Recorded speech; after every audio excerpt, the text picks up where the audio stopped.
Again, Kenny's Carrots, episode number 47.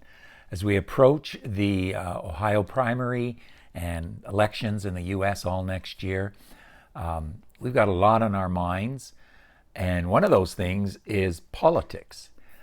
Now, today's portion of Christopher Watkins' book, Biblical Critical Theory, is on the short title of Love and Politics. Love and politics. Follow us here. Here we go.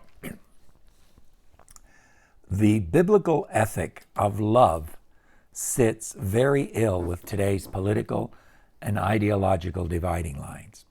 When Christians love someone and try to meet their physical needs, they're often commended today. When they love someone and try to meet their spiritual needs, they are almost always vilified. When they love the poor and oppressed, they are applauded by the left.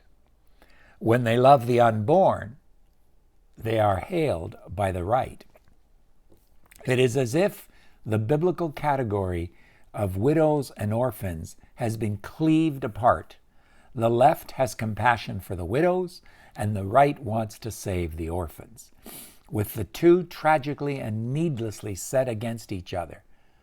The full-orbed biblical ethic of love can find rest in neither camp.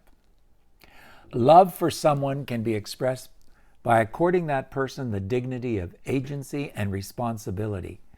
It can also be expressed by lending a helping hand if they're unable to help themselves.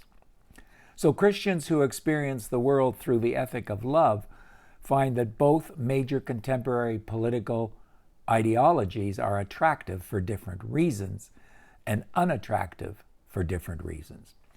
With characteristic conciseness, John Stott sums up this biblical diagonalization of contemporary ideologies. He writes, "Capitalism appeals because it encourages individual human initiative and enterprise, but also repels because it seems not to care that the weak succumb to the fierce competition it engenders. Socialism appeals, on the other hand, because it has great compassion for the poor and the weak, but also repels because it seems not to care that individual initiative and enterprise are smothered by the big government which it engenders."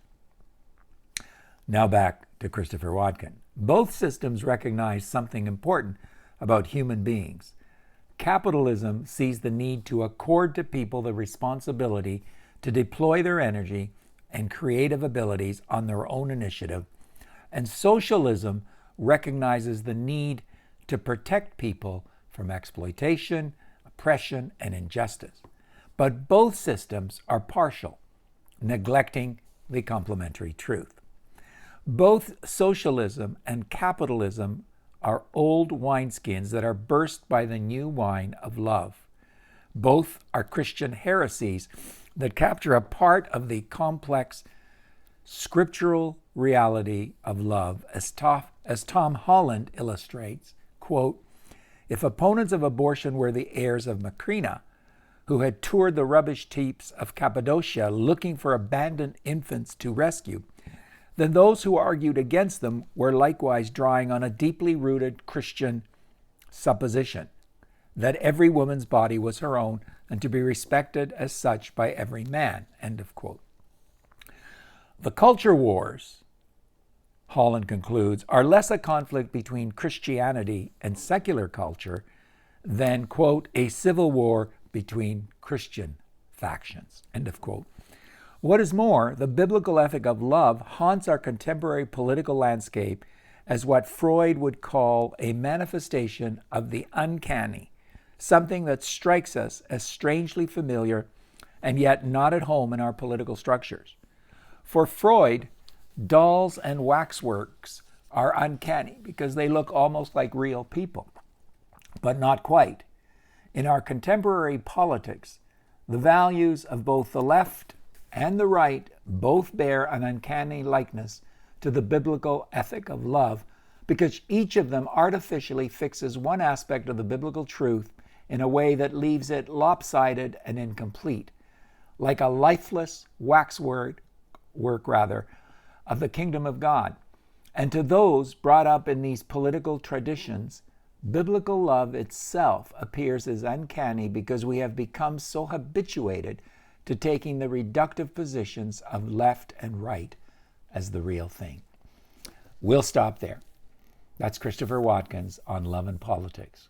And that's the problem we face today. We see it every day on our news, in our own lives, perhaps even in our church. I'm Ken Goodevinus. This is Kenny's Carrots, Crazy Carrots.